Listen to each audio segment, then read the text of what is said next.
जय मे मित्रों। तो त्रिकोणमितिना बेजिक कोर्सनी अंदर आ त्रीजा लेक्चरनी अंदर आपणे जोईए एकम वर्तुळ जे छे ए एकम वर्तुळमां क्या केटला अंशना अने क्या केटला रेडियन मापना खूणा कई रीते बने छे। लास्ट लेक्चरमां आपणे जोयुं हतुं एकम वर्तुळ कोने कहेवाय छे अने एकम वर्तुळ जे छे ए यामाक्षोना कारणे चार अलग अलग चरणमां विभाजित थई जाय छे। चरण 1, 2, 3, 4 कोने कहेवाय ए आपणे जोयुं हतुं। एनाथी आगळ वधीए मित्रों, मैं तमने कीधुं ते प्रमाणे आपणे वारंवार एकम वर्तुळनी जरूरियात तो पड़शे ज। तो फरीथी आपणे एकम वर्तुळ दोरीए।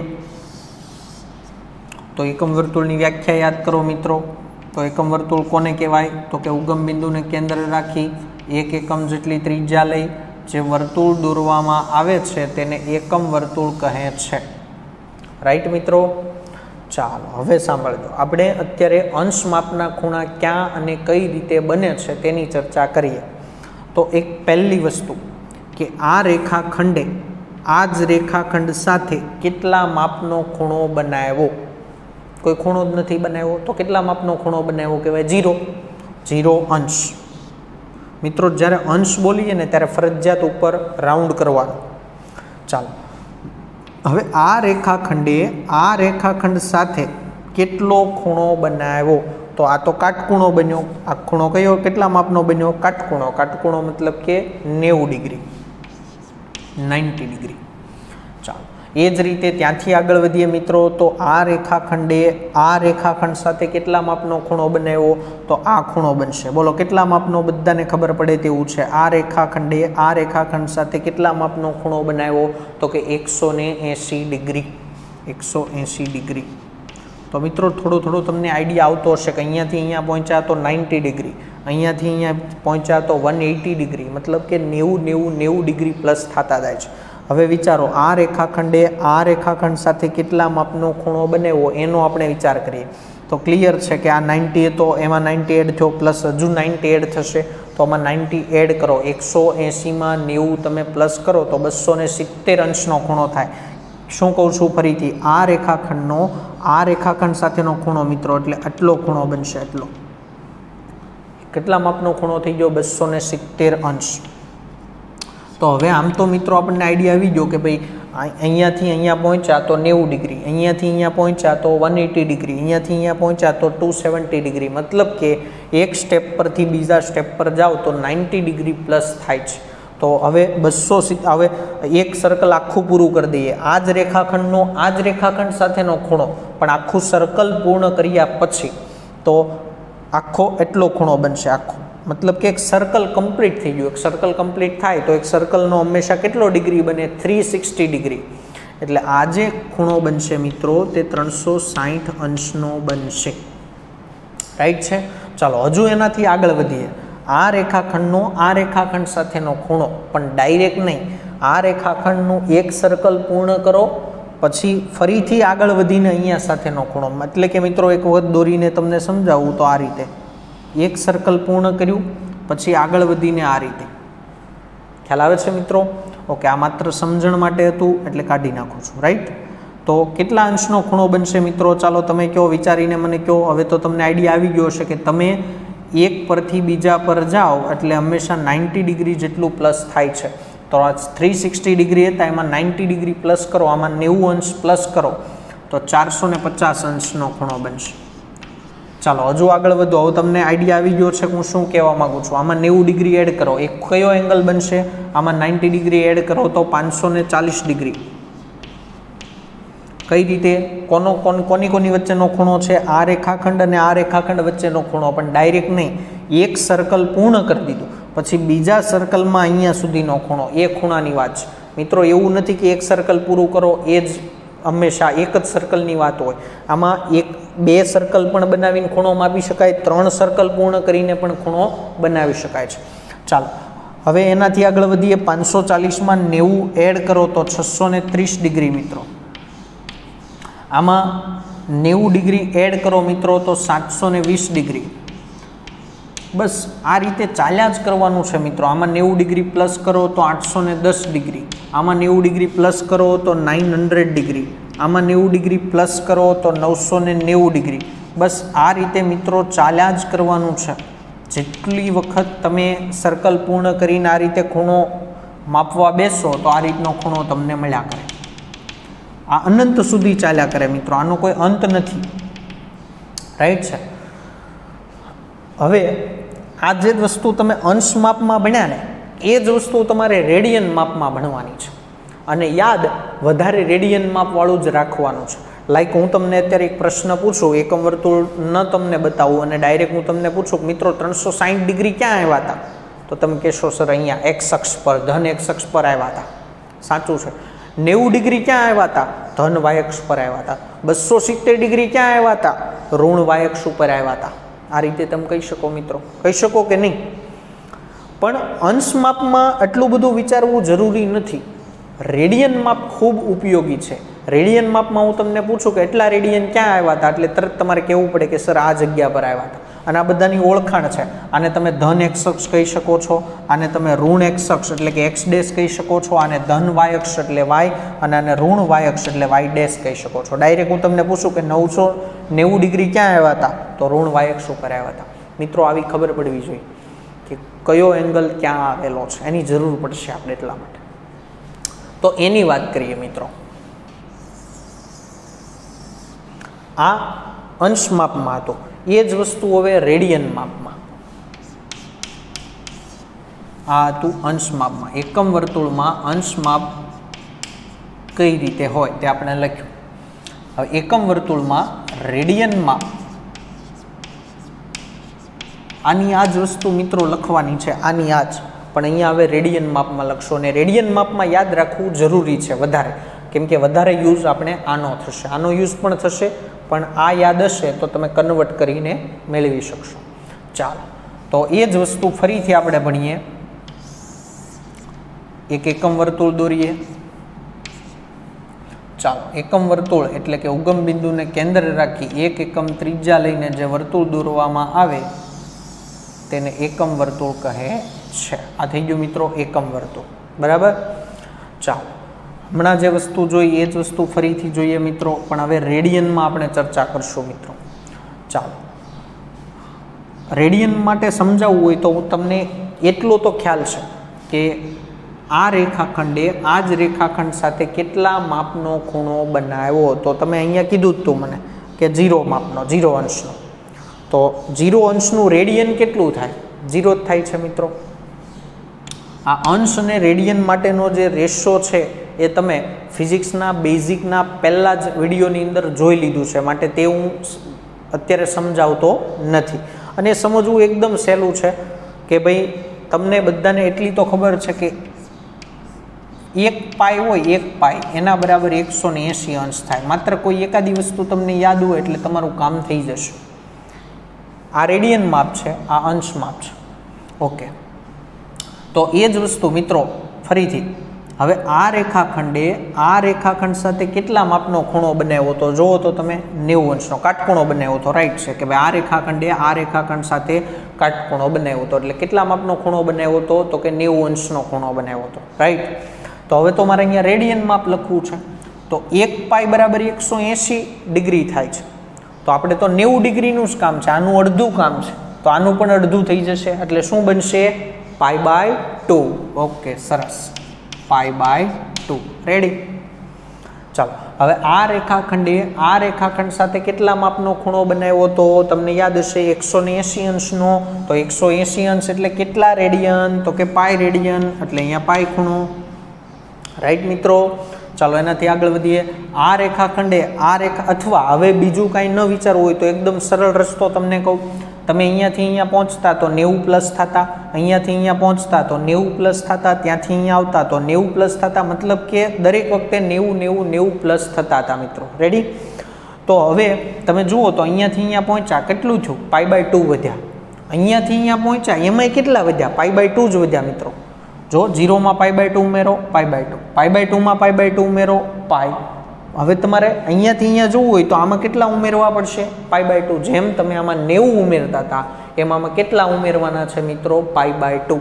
તો પાઈમાં તમારે π/2 ઉમેરવાના છે. જો પાઈમાં તમારે π/2 ઉમેરવાના છે. ચાલો લસા લ્યો તો લસા આવશે 2.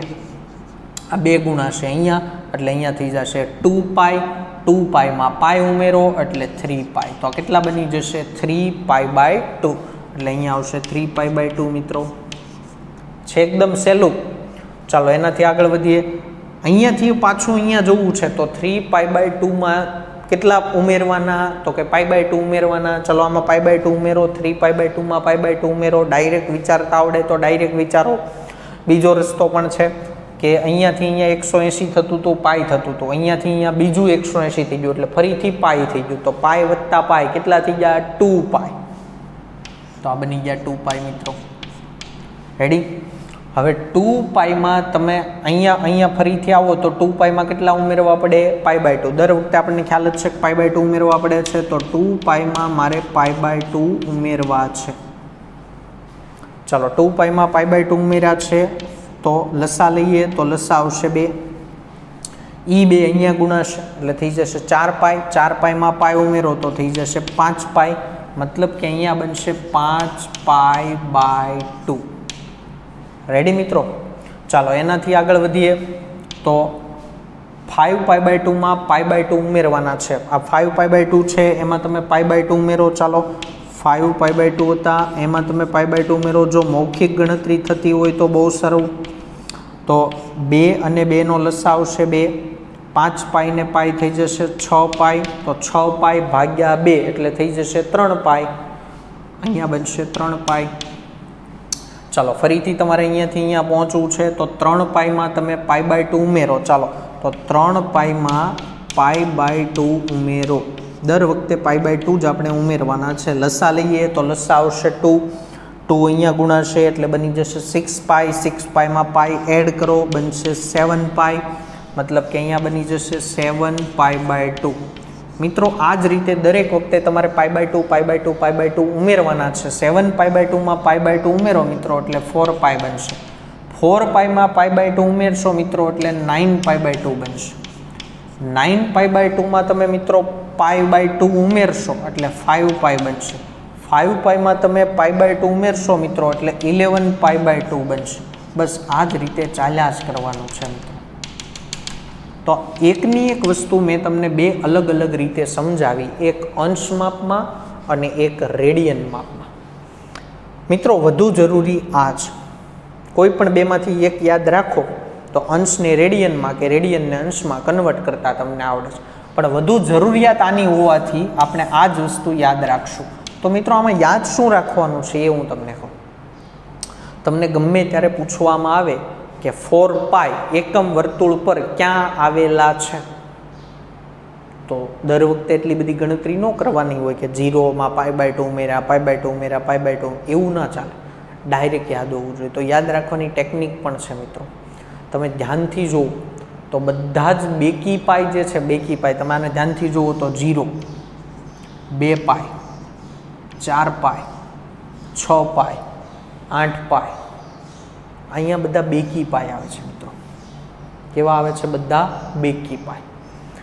ચાલો તો આ એક સાઈડ આપણને યાદ રહી ગઈ કે ધન એક્સ અક્ષ ઉપર, આને ધન એક્સ અક્ષ બોલી શકીએ આપણે. શું બોલી શકીએ? ધન એક્સ અક્ષ. તો ધન એક્સ અક્ષ પર શું આવેલું છે? તો કે બધા જ બેકી પાઈ. ચલો ઋણ એક્સ અક્ષ જુઓ તો બધા ઋણ એક્સ અક્ષ શું છે? પાઈ, 3π, 5π, અને પછી શું આવશે? અનુમાન લગાડો. 7π, 9π. મતલબ કે અહીંયા બધું શું આવેલું છે? એકી પાઈ. રાઈટ છે મિત્રો? જો તો તમે એવું યાદ રાખી શકો કે અહીંયા બધા બેકી પાઈ, અહીંયા બધા એકી પાઈ. તો તમને કોઈ પણ પૂછે કે 11π ક્યાં આવે, તો 11π એકી વસ્તુ થઈ ગઈ, આ બાજુની સાઈડ આવશે. 14π આ બાજુની સાઈડ આવશે. 100π આ બાજુની સાઈડ આવશે. 101π આ બાજુની સાઈડ આવશે. થઈ ગયું એકદમ સરળ. ડાયરેક્ટ તમને પૂછવામાં આવે તો તમને આનો જવાબ આવડશે. હવે વાત કરીએ ધન વાયક્ષ અને ઋણ વાયક્ષની વાત કરીએ. ચાલો અહીંયા જુઓ તો પહેલું છે π/2, બીજું છે 5π/2, ત્રીજું છે 9π/2 અનુમાન લગાવો. આના પછીનું નેક્સ્ટ શું હશે? તો સમજવા માટે, માત્ર સમજવા માટે તમે આવું સમજી શકો કે અહીં 1π હતા, અહીં 5π છે, અહીં 9π છે, 4 ડિફરન્ટ છે. જુઓ તમે 4 પાઈનો ડિફરન્ટ છે. અહીં 1π, અહીં 5π, અહીં 9π. તો હવે કેટલા પાઈ આવશે? 13π ભાગ્યા 2 છે એ તો કન્ટિન્યુ ચાલે જ છે. તો હવે કેટલા આવશે? તો કે 13π/2. પછી કેટલા આવશે? હજી 4 ઉમેરો, 17π/2. હજી 4 ઉમેરો, 21π/2. મતલબ કે આ યાદ રાખવું હોય ને તો શું કરવું પડે? પહેલું તમારે 1 યાદ રાખવાનું કે પહેલું શું આવે. તો પહેલું તો ઓટોમેટિક યાદ રહી જવાનું છે કે અહીંયા 0 હતા તો અહીંયા પહેલું કોણ હોય? π/2 હોય. પછી તમારે એમાં 4 ઉમેરવાના છે. 4 ઉમેરો તો π/2 હોય. પછી તુરંત કોણ આવે? તો કે 5π/2. પછી કોણ આવે? તો કે 9π/2. પછી કોણ આવે? તો કે 13π/2. સમજાય છે મિત્રો? મગજમાં ઉતરે છે? આ બધું બહુ જરૂરી છે. ડાયરેક્ટ તમને પૂછવામાં આવે કે ભાઈ એટલા π/2 ક્યાં આવે, તો તમને તરત આઈડિયા આવવો જોઈએ. સેમ એ વસ્તુ અહીંયા છે. જુઓ તમે 3π, પછી 7π, પછી 11π/2 ને 2 મિનિટ આપણે ભૂલી જઈએ. તો તમે જુઓ અહીંયા કેટલા પાઈનો ડિફરન્ટ છે? 4 પાઈનો ડિફરન્ટ છે. ઉપર 4 પાઈનો ડિફરન્ટ, નીચે 4 પાઈનો ડિફરન્ટ. ફરક ક્યાં છે મિત્રો? પહેલામાં. શેમાં ફરક છે? પહેલામાં. કે ભાઈ ઉપર તમે જુઓ તો પહેલું કોણ હતું? તો કે π/2. પછી તો 4 એડ કરતા આવડે જ છે. નીચેમાં પણ તમારે એવું કરવાનું છે, પહેલું તમને યાદ હોવું જોઈએ. તો મિત્રો પહેલું કોણ છે? એ એક યાદ રાખીએ આપણે, 3π/2 છે ને યાદ રહી જ જશે. આનો યુઝ જ એટલો બધો છે. તો પહેલું કોણ છે? ઋણ y અક્ષ ઉપર પહેલું કયો એંગલ આવે છે? તો કે 3π/2 એંગલ આવે છે. પછી 4 આપણે ખાલી અંશમાં એડ કરવાના છે. એવું સમજી શકીએ, ખરેખર 4π એડ નથી થતા, અંશમાં 4π એડ થાય છે ખાલી, જોજો. એટલે યાદ રાખવા માટે એવું બોલવાનું કે 4π એડ થાય છે અંશમાં. તો પહેલું હતું 3π/2, તો પછી એમાં 4 ઉમેરો તો 7π/2, એમાં પાછા 4 ઉમેરો 11π/2, 15π/2, 19π/2. બસ આ રીતે ચાલ્યા કરશે. તો મિત્રો આ રીતે હવે તમને ગમે તે પૂછવામાં આવે ને તો એનો જવાબ તમને મળે. થોડું ક્યારેક વિચારવું પડે, પણ એક્ઝેક્ટ દર વખતે π/2 ઉમેરીને પહોંચવું એ થોડુંક મુશ્કેલ કામ છે. એના કરતાં આ એક એવી ટેકનિક છે કે જેના કારણે તમે ચોક્કસ અનુમાન લગાવી શકો કે આ વસ્તુ અહીંયા જ હશે. ખ્યાલ આવે છે? ફરીથી ધન એક્સ અક્ષ ઉપર શું આવે કયો મને? તો કે બધા બેકી પાઈ, 0, 2π, 4π, 6π, 8π. ઋણ એક્સ અક્ષ ઉપર શું આવે? તો કે બધા એકી પાઈ, 1π, 3π, 5π, 7π, 5π, એ બધું. ધન વાય અક્ષ ઉપર શું આવે? તો કે પહેલું આપણને યાદ છે કે 90 ડિગ્રી બન્યો હતો એટલે પહેલું π/2 હોય. તો પહેલું π/2, પછી 4 એડ કરો, 5π/2, 11π/2, 15π/2. આ રીતે ચાલશે. રાઈટ છે મિત્રો? એવી રીતે તમે નીચે વાત કરો ઋણ વાય અક્ષ ઉપર. તો ઋણ વાય અક્ષ ઉપર પહેલો એંગલ કયો આવશે મિત્રો? પહેલો જ. તો કે પહેલો આવશે 3π/2, એમાં 4 એડ કરો, 7π/2, 11π/2, 15π/2. રાઈટ છે મિત્રો? તમારે વધારે જરૂરિયાત આની પડવાની છે. આની પણ ક્યારેક પડશે, પણ મોટા ભાગના કેસમાં રેડિયન માપની મેથ્સવાળા સ્ટુડન્ટને પણ અને ફિઝિક્સવાળા સ્ટુડન્ટને પણ આની વધારે જરૂરિયાત ઊભી થશે. ક્યાં કેટલો રેડિયનનો ખૂણો બને છે તરત આવડવું જોઈએ. રાઈટ છે મિત્રો? ઓકે, ચાલો, સરસ. આનો ખાલી 1 થી 2 વખત તમે અભ્યાસ કરશો. એક વખત જાતે એકમ વર્તુળ આખું તૈયાર કરજો, ક્યાં કેટલા ડિગ્રી છે, ક્યાં કેટલા રેડિયન છે, જાતે લખજો, જાતે વિચારજો કે ભાઈ ચાલો 6π, તો 6π ધન એક્સ અક્ષ ઉપર આવશે, 7π તો ઋણ એક્સ અક્ષ ઉપર આવશે, 7π/2 તો ઋણ વાય અક્ષ ઉપર આવશે, 5π/2 તો ધન વાય અક્ષ ઉપર આવશે. આવું જાતે 2-4 વખત વિચારજો, કાયમી યાદ રહી જશે અને આ ખૂબ જ ઉપયોગી છે મિત્રો. રાઈટ? ચાલો આપણે આનાથી આગળ વધીએ. દર વખતે એકમ વર્તુળની જ જરૂરિયાત આપણે ઊભી થવાની છે. ચાલો નવો ટોપિક લઈએ.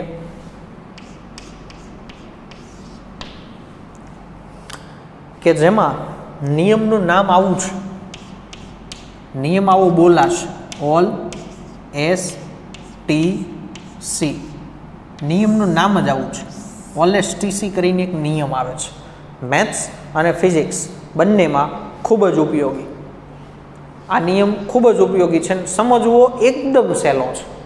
એક જ વખત જુઓ એટલે બધા વિદ્યાર્થીને આવડી જાય એટલો સહેલો નિયમ છે. તો શું છે આ ઓલેસ્ટીસી? તો ઓલેસ્ટીસી સમજવા માટે પણ એકમ વર્તુળની જ જરૂર પડશે. મેં તમને કીધું તે રીતે મિત્રો, આ એકમ વર્તુળ ટોપિક એટલો મહત્વનો છે. જો તમે દરેક વસ્તુ સમજવા માટે એકમ વર્તુળ દોરવું જ પડે છે. ચાલો, તો એકમ વર્તુળ આપણે દોરીએ તો ફરીથી ઉગમ બિંદુને કેન્દ્ર રાખી 1 એકમ જેટલી ત્રિજ્યા લઈ જે વર્તુળ દોરીએ એને એકમ વર્તુળ કહેવાય. ચાલો, આ બની ગયું એકમ વર્તુળ, રાઈટ. હવે મેં અહીંયા લખ્યું OLSTC. આવો એક નિયમ છે. શું આ નિયમ શું કહેવા માંગે છે મિત્રો? તો શું કહેવા માંગે છે એની વાત કરીએ. તો પહેલાં આ નિયમની જરૂરિયાત શું ઊભી થઈ એ તમને સમજાવું. ચલો, આ બિંદુ કયું હતું યાદ કરો બધા. બિંદુ કયું હતું? તો આ બિંદુ ડાયરેક્ટ યાદ આવવું જોઈએ. આ બિંદુ હતું 1 0. આ બિંદુ કયું હતું? ચાલો યાદ કરો. તો આ બિંદુ હતું 0 1. ચલો, આ બિંદુ કયું હતું યાદ કરો? તો કે -1 0. ચલો, આ બિંદુ કયું હતું યાદ કરો? તો કે 0 -1. આ રીતે 4 બિંદુઓ હતા મુખ્ય. આ તો યાદ છે બધાને. એમાં મેં તમને કીધું હતું કે આ પહેલી કિંમત છે ને એ ઓલવેઝ કોસની હશે અને આ બીજી કિંમત છે એ ઓલવેઝ સાઇનની છે. દરેક જગ્યા પર અહીંયા જેટલા પણ બિંદુઓ છે, જેટલા પણ, બધા માટે આ નિયમ લાગુ પડે. પહેલી જે કિંમત છે એ કોસની છે, બીજી જે કિંમત છે એ સાઇનની છે. અહીંયા પણ પહેલી જે કિંમત છે એ કોસની છે, બીજી જે કિંમત છે એ સાઇનની છે. અહીંયા પણ પહેલી જે કિંમત છે એ કોસની છે, બીજી જે કિંમત છે એ સાઇનની છે. રાઈટ મિત્રો? હવે જોજો ધ્યાનથી, આ નિયમની જરૂર શું પડી એ હું તમને સમજાવું. કોસની કિંમત અહીંયા હતી 1, એટલે આ પોઈન્ટ ઉપર કોસની કિંમત હતી 1. આ પોઈન્ટે પહોંચ્યા ને ત્યાં સુધી કોસની કિંમત કેવી થઈ ગઈ? જુઓ તો 0. 1 થી ચાલુ થઈને 0 થઈ ગઈ, એટલે ઘટી ગઈ. 1 થી ઘટતી અહીંયા પહોંચ્યા ને ત્યાં સુધી 0 થઈ ગઈ. જોજો, આ બાબત નોટિસ કરજો. કોસની કિંમત અહીંયા 1 હતી, તમે અહીંયા પહોંચ્યા ત્યાં સુધી કોસની કિંમત 0 થઈ ગઈ. મતલબ કે આવું શું હશે એવું માની શકાય. 1 છે, પછી 0.9, 0.8, 0.7, 0.5, 0.3, 2, 0. એની વચ્ચેની પણ અસંખ્ય કિંમતો ધારણ કરીએ છીએ. એનાથી આગળ વધીએ. ચાલો, હજી આ જ વસ્તુ. ચલો, કોસ ઉપર જ ફોકસ કરીએ. કોસની કિંમત અહીં કેટલી હતી? 0. અહીંયા જુઓ તો કોસની કિંમત કેટલી થઈ ગઈ? -1. મતલબ કે હજી ઘટી. 0 થી -1 થઈ ગઈ. તો 0 થી ઘટતી -1 થઈ ગઈ. મતલબ કે આવું શું છે? 0 માંથી થોડીક ઘટી હોય તો 0 માં ઘટે એટલે માઇનસમાં આવી જાય. -0.1, -0.2, -0.9 પછી -1 થઈ હશે. તો કોસની કિંમત 1 થી ચાલુ થઈને ઘટતી 0 થઈ. 0 થી પાછી ઘટતી -1 થઈ. હજી -1 થી હજી કોસ ઉપર જ ફોકસ કરજો મિત્રો. અહીંયા -1 હતી, અહીંયા કોસની કિંમત કેટલી હતી? 0. -1 થી લઈને કેટલી થઈ ગઈ? તો કે 0. તો -1 થી લઈને 0 થઈ એટલે મતલબ કે હવે વધી. ઋણ 1 હતી ને એમાંથી 0 થઈ એટલે વધી કહેવાય. એટલે આવું શું હશે? -1 છે, થોડીક વધી હોય એટલે -0.9, -0.5, -0.2 અને પછી 0 થઈ. હજી કોસ ઉપર ફોકસ કરો. આપણે કોસની જ ક્રિયા જોઈએ. કોસ અહીંયા હતો 0, અહીંયા પહોંચ્યો ત્યાં કેટલો થઈ ગયો? 1. 0 થી વધતો 1 થઈ ગયો. તો કોસનું કામ કેવું? જો અહીંયા 1 થી લઈને 0 થઈ, 0 થી લઈને -1 થઈ, -1 થી લઈને 0 થઈ, 0 થી લઈને 1 થઈ. એમાં તમે કોસની ખાલી ચર્ચા કરો. કોસ, હું તમને એક સવાલ પૂછું. તમને યાદ હશે કે આ પહેલું ચરણ હતું, આ બીજું ચરણ હતું, આ ત્રીજું ચરણ હતું, આ ચોથું ચરણ હતું. એક સવાલ પૂછું. કોસ વિધેય પહેલા ચરણમાં ધન છે કે ઋણ છે કે બંને છે? કોસ પહેલા ચરણમાં એટલે આ ગાળામાં ધન છે, ઋણ છે. તો કોસ જુઓ તમે, 1 હતો ત્યાંથી 0 થયો. એટલે કે એમ કહીએ કે 0 અને 1 ની વચ્ચે છે, અથવા 1 ને 0 ની વચ્ચે છે, જે બોલો તે. કોસ કેવો છે? 1 અને 0 ની વચ્ચે છે. તો મિત્રો, કોસની કિંમત 1 થી લઈને 0 ની વચ્ચે હોવાનો અર્થ એ ધન થઈ. કેવી થઈ ધન? જો આમાં ક્યાંય ઋણ નથી આવ્યું. 1 થી 0 ની વચ્ચે બધું ધન જ આવે. એટલે કોસ પહેલા ચરણમાં હું પૂછું, પહેલા ચરણમાં કોસ કેવો? તો તમે બધા કહેશો સર ધન. ચલો, એવી રીતે અહીં ચર્ચા કરો. કોસ અહીંયા કેવો છે? કોસ હું એક નવો સવાલ પૂછું, કોસ ચોથા ચરણમાં કેવો છે? કોસ વિધેય ચોથા ચરણમાં કેવું છે? ધન છે કે ઋણ? એટલે તમારા બધાનો વિચાર કરવાનો. કોસ અહીં કેવા હતા? તો કે 0. કોસ અહીંયા કેટલા છે? તો કે 1. તો 0 થી લઈને 1 છો, 0 થી 1 ની વચ્ચે ગમે ત્યાં છે, 0 અને 1 ની વચ્ચે, તો એ ધન કહેવાય કે ઋણ કહેવાય? ધન કહેવાય, કેમ કે 0 અને 1 ની વચ્ચે કાંઈ ઋણ આવતું નથી. એટલે કોસ આમાંય ધન છે. તો તમારે એમ બોલવું પડે કોસ ચોથા ચરણમાંય ધન છે. ચલો એ જ વસ્તુ હું તમને અહીંયા પૂછું, ત્રીજા ચરણમાં કોસ કેવા છે? એટલે આ ગાળામાં કોસ કેવા છે એ તમારે મને કહેવાનું છે. ચાલો, તો કોસની કિંમત અહીંયા હતી -1, ઋણ 1 હતી, અને અહીંયા પહોંચ્યા ત્યાં સુધી કેટલી થઈ ગઈ? 0. ઋણ 1 થી લઈને 0. તમે સંખ્યા રેખા યાદ કરો તો સંખ્યા રેખામાં અહીંયા 0 હોય, અહીંયા ઋણ 1 હોય. તો અત્યારે કોસની કિંમત ઋણ 1 થી લઈને 0 થઈ, એટલે ઋણ 1 થી લઈને 0 થઈ, એટલે આ ગાળામાં થઈ. તો આ ગાળામાં બધી કેવી કિંમતો આવે? ઋણ જ આવે મિત્રો. અહીંથી આમ જાઓ ને પછી બધી ધન કિંમતો આવે. તો કોસ આ ગાળામાં કેવો છે? તો કે ઋણ છે. તો હું તમને સવાલ પૂછું, કોસ ત્રીજા ચરણમાં કેવો છે? તો તમે કહેશો ઋણ. તો આવું તો દર વખતે જોવું પડે. ચાલો હજી એક સવાલ પૂછું કે સાઇન વિધેય, હવે નવું તમને પૂછું છું, હવે તમારે વિચારીને મને કહેવાનું છે. સાઇન વિધેય બીજા ચરણમાં કેવું છે? ચાલો, સાઇન વિધેય બીજા ચરણમાં કેવું? તો તમારે આ જોવું પડશે. સાઇન એટલે બીજો, અહીંયા તો 1, અહીંયા છે 0. ચાલો તમે કહો, સાઇન વિધેય અહીંયા 1 હતો અને સાઇન વિધેય અહીંયા 0 થયો. તો 1 થી લઈને 0 થયો મિત્રો, 1 થી લઈને 0.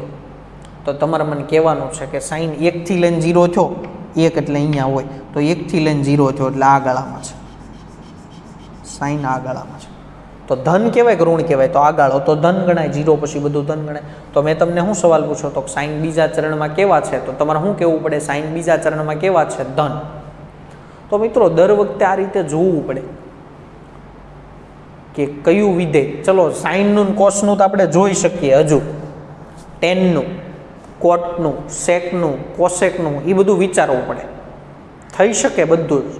આ એકમ વર્તુળ પરથી બધું જોઈ શકાય કે કયા ચરણમાં કયું વિધેય ધન છે અને કયા ચરણમાં કયું વિધેય ઋણ છે. બધું જ જોઈ શકાય છે, વિચારી શકાય એવું છે, પણ એમાં સમય બહુ લાગે છે. તો ડાયરેક્ટ એક એવું સૂત્ર છે કે એવી ફોર્મ્યુલા છે મિત્રો કે જેના દ્વારા તમે જોઈ શકો કે કયા ચરણમાં કયું વિધેય ધન છે અને કયા ચરણમાં કયું વિધેય ઋણ છે. એક જ મિનિટની અંદર તમે જવાબ આપી શકો, 1 મિનિટ પણ નહીં થાય, તમે ડાયરેક્ટ જવાબ આપી શકશો. હું તમને પૂછીશ કે આ વિધેય આ ચરણમાં કેવું, 6 વિધેયમાં ગમે એ વિધેયનું પૂછું અને 4 ચરણમાં ગમે તે ચરણ માટે સવાલ પૂછું, તમે મને ઇન્સ્ટન્ટ જવાબ આપી શકશો. એ નિયમ છે OLSTC. હું અહીંયા લખી દઉં છું. ઓલ છે એ પહેલા ચરણ માટે છે, એસ છે એ બીજા ચરણ માટે છે, ટી છે એ ત્રીજા ચરણ માટે છે, સી છે એ ચોથા ચરણ માટે છે. મિત્રો અહીંયા મેં ઓલ લખ્યું છે. ઓલનો મતલબ એવો કે આ પહેલા ચરણની અંદર બધા વિધેયો ધન છે. ઓલ એટલે બધા. આ ક્યાં કોણ ધન છે ને એ દર્શાવે છે, કયા ચરણમાં કયું વિધેય ધન છે ને એ દર્શાવે છે. તો પહેલા ચરણમાં ઓલ ધન એટલે બધા જ ધન. તો હું તમને પૂછું પહેલા ચરણમાં ટેન કેવા? તો તમે કહેશો ધન. પહેલા ચરણમાં કોસ કેવા? ધન. પહેલા ચરણમાં સાઇન કેવા? ધન. પહેલા ચરણમાં કોસેક કેવા? ધન. છે હવેલું પહેલા ચરણનું કામ પતી ગયું. આ બીજા ચરણ પર આવીએ. ચલો બીજા ચરણમાં મેં એસ લખ્યો. S means sign. તો આનો મતલબ એવો કે બીજા ચરણમાં સાઇન ધન છે. કોણ ધન છે? સાઇન. પણ એસ લખ્યો તો ખાલી સાઇન નહીં, એનો વ્યસ્ત પણ ધન. સાઇનનો વ્યસ્ત કોણ હતો? યાદ કરો, સાઇનનો વ્યસ્ત હતો કોસેક. આ બે ધન. બીજા ચરણમાં બે ધન. કોણ કોણ? સાઇન અને કોસેક. હું તમને એમ પૂછું કે બીજા ચરણમાં ટેન કેવા?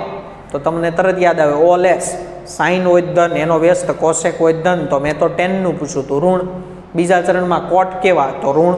બીજા ચરણમાં કોસ કેવા? તો ઋણ. સમજાય છે? ચાલો ત્રીજા ચરણમાં મેં લખ્યું ટી. ટી મીન્સ હવે તમને ખ્યાલ આવી ગયો હશે, 10. તો ત્રીજા ચરણમાં કોણ ધન? તો 10. તો એનો વ્યસ્ત કોણ? કોટ. એ પણ કેવો? ધન. સમજાય છે મિત્રો? તો હું તમને એવું પૂછું ત્રીજા ચરણમાં કોણ કોણ ધન? તો તરત યાદ આવે ઓલ એસ ટી, એટલે ટી એટલે 10. તો મતલબ કે 10 અને કોટ એનો વ્યસ્ત એ બંને ધન, બાકી બધા ઋણ. ત્રીજા ચરણમાં સાઇન કેવા? ઋણ. ત્રીજા ચરણમાં કોસ કેવા? ઋણ. ત્રીજા ચરણમાં સેક કેવા? ઋણ. સમજાય છે મિત્રો? અને લાસ્ટ આ તો તમે જાતે સમજી જશો, સી મીન્સ વોટ? કોસ. ચોથા ચરણમાં કોણ ધન? તો કે કોસ, અને એનો વ્યસ્ત સેક, આ બંને ધન. આની સિવાય બધા ઋણ. કોણ કોણ ઋણ? તો હું તમને પૂછું ચોથા ચરણમાં કોણ કોણ ઋણ, તો તરત યાદ આવે કે all S T C. C મતલબ કે કોસ અને સેક, તો કોસ અને સેક એ બે ધન. આજે યાદ રાખજો, આજે લિસ્ટ છે એ ધનનું લિસ્ટ છે. કોનું લિસ્ટ છે? ધનનું. કે ક્યાં કોણ ધન, એની સિવાય બધા ઋણ. ઓલ મીન્સ પહેલા ચરણની વાત છે, પહેલા ચરણમાં બધા ધન.